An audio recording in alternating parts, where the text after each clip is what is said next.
So let's say that we have the equation negative 7x minus 8y is equal to 28.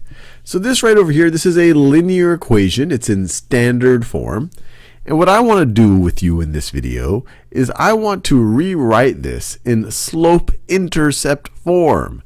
And so just as a reminder, this right over here is standard form. And I want to convert it to slope-intercept form. Slope-intercept form, which has the form of y is equal to the slope times x plus the y coordinate of the y-intercept. So let's see how we do this. It's just going to take a little bit of algebraic manipulation, and like always, encourage you to pause the video and try to work through it on your own before I do it. So what we really want to do is we just want to isolate the y here on the left-hand side. So I want to get rid of this negative 7x, and the best way to get rid of a negative 7x is to add 7x. So I'd want to add 7x to the left-hand side, but in order to maintain this equality, I've got to do it to both sides. So let's add 7x to both sides, and then I'm going to be left with, on the left-hand side, negative 7x plus 7x, those cancel out.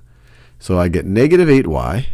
Negative 8y is equal to 7x plus 28. 7x plus 28. And now, I just want a y out here, so I want to get rid of this negative 8 coefficient. And the best way to do that is to divide both sides by negative 8. So divide both sides by negative 8.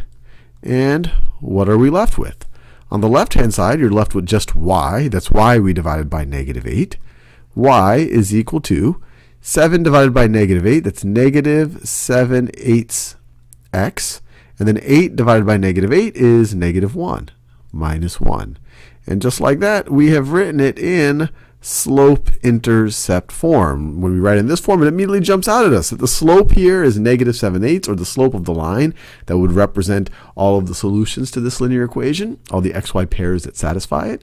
And the y-intercept, if we were to graph that point, the coordinates of that point would be 0, negative 1. That's the value of this form right over here, slope-intercept form.